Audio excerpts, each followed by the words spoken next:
So today we'll be presenting on Poland. In the following slides, we'll go over the highlights and the downsides of doing a business and running an organization out of Poland.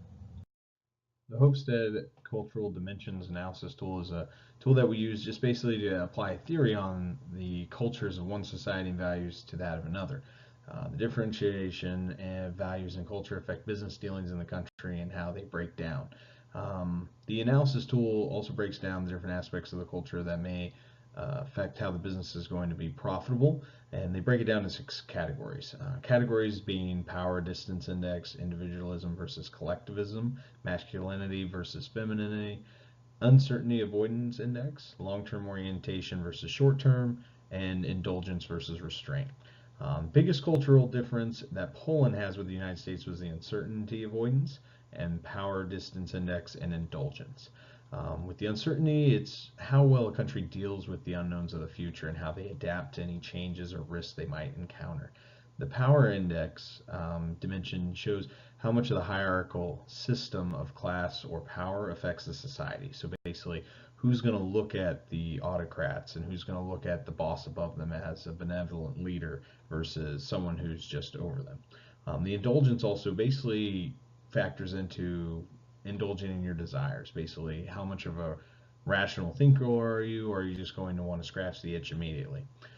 Negotiation strategies in the country are pretty much the same, a little bit more long term, a little bit more based on relationships and developing it. There is slight, because of the break off from Russia, a slight basis on bribery, and there are gifts that are supposed to be used, so it can slip into that pretty easily, but it's easily avoided as long as you just set the pace from the get-go. So when it comes to the political and legal aspects, Poland does have a parliamentary president. The head of state is the president. The head of the government is the prime minister. They have 2 chambers similar to America, Senate, and the other one they call the Sim. They have a judiciary Supreme Court. Recently, there has been a lot of issues with the Supreme Court. The Supreme Court has been stripped of some powers, or they were attempting to do that, to basically make it all a one-party system. There has been protests against that, so that may be something that's an issue down the line, but right now it hasn't came to fruition. When it came to the Economic Freedom Index, they did relatively well. They weren't in the highest part, but their main weaknesses were red tape. Like I had mentioned before, judicial effectiveness. The country is stripping the judicial part of the government right now, so that's one of the main concerns.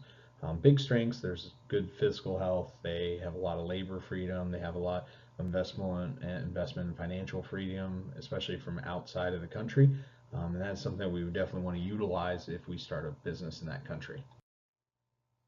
Now, when it comes to trade, the biggest thing is that when we have import licensing, there's a lot of things that are a little bit more regulated.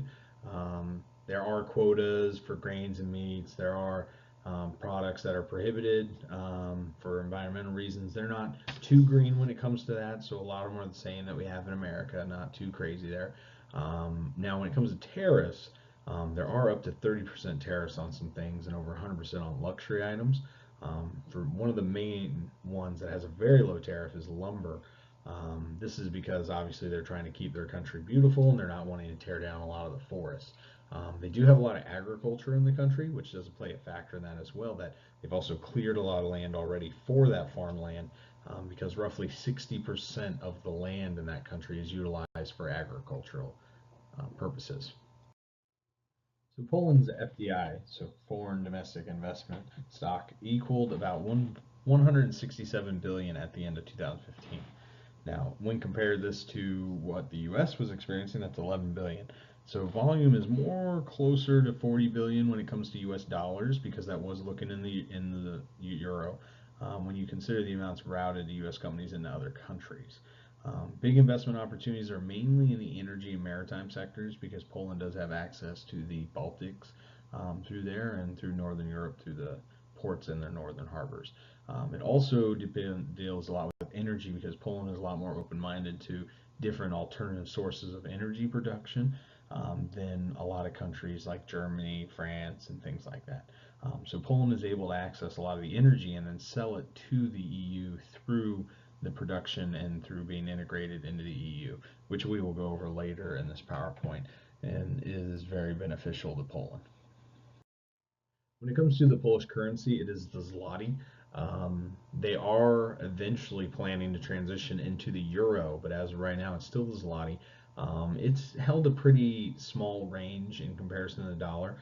This did have a pretty big flux in the past 2 years, relatively, because of the dollar has been so volatile over the past couple of years. So it wasn't that the zloty was going crazy, it was more that the dollar was. And so that's why we see the big drop between 2014 and all the way up to now. Now, in these two charts, we see the GDP versus actually displayed in US dollars, and we see it also in zlotys. So with the GDP in the current, you can see it's constantly been going up. They've had a good improvement, which is a good sign of the country's economic stability. And that's something we definitely want to get involved in with that growth, where even if our company just kept up with GDP percentage increases, we would be getting well over 2 to 5% growth every year without even trying hard. Now, when it comes to the Economic Freedom Index score, we already reviewed that on the other slide, but this actually puts it to a graph and kind of shows it how it compares to the unemployment rate and the GDP when it factors in inflation. Now, as you can see, as with most of the world, that unemployment rate has dropped dramatically from a peak of a little bit over 10 down to the bottom of 2017, which is around 5.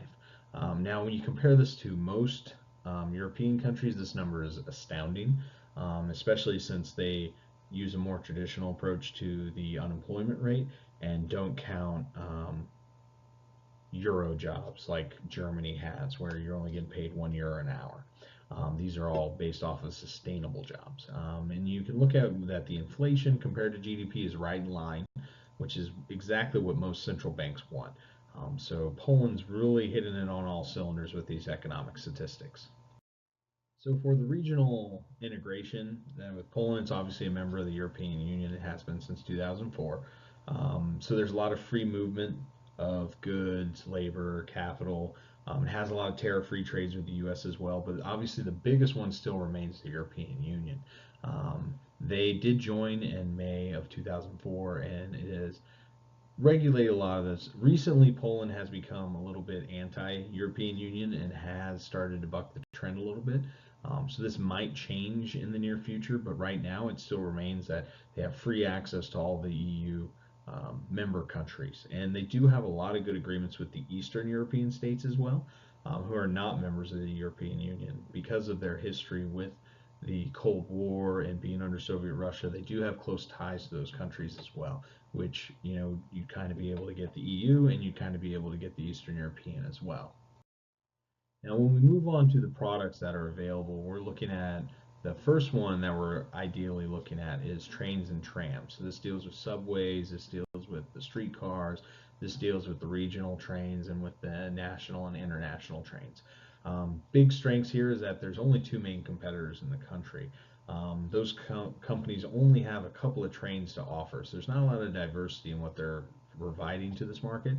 This market is also a very large market, with the majority of Polish people riding a train daily. I believe it was only 12% of the country does not ride a train daily. Some weaknesses is that even though there are only two companies, they have been around since the mid 1800s, so they have a strong legacy in the country. Our new product may be seen as untested because it's new. Usually trains are all about reliability, setting your watch to the train schedule, knowing that it's always going to be there, it's always going to work. So that may be one concern if we're a new player in the game. One cultural concern to kind of counter our issue or concern that we have with the legacy company is that Polish people do not have a strong patronage feeling. So even though they might have these legacy companies, it may not be a thing because in their culture, they are very much motivated by who's helping them at that moment. So next one is the agricultural. Like I mentioned earlier, 60% of the country is agricultural. 12% of the total workforce is dedicated to this field. So there's obviously a lot of people buying up these agricultural products and the support to maintain them. And so it's definitely a market that hasn't reached its full potential. And one recent study referred to the major growth engine for Poland by 2025 is going to be the agricultural field. So this is a large market that hasn't even been tapped to its full potential. One big weakness is that because 60% of the country is their agricultural fields, it does have a very wide geographic layout. So it is going to be hard to cover all that space while entering the market for the first time. Again, patronage to the other branding. Farmers usually like their equipment, hold it for years, maybe even pass it down their family. So that might be an issue. But again, as a general whole, Polish people are not very loyal to brands if you're going to be saving them money. I forgot to mention the other strength is that they don't have a high productivity per acre compared to other European countries. It's a lot lower. So there is a potential to get better equipment to offer ways of being more productive that the farmers would utilize immediately.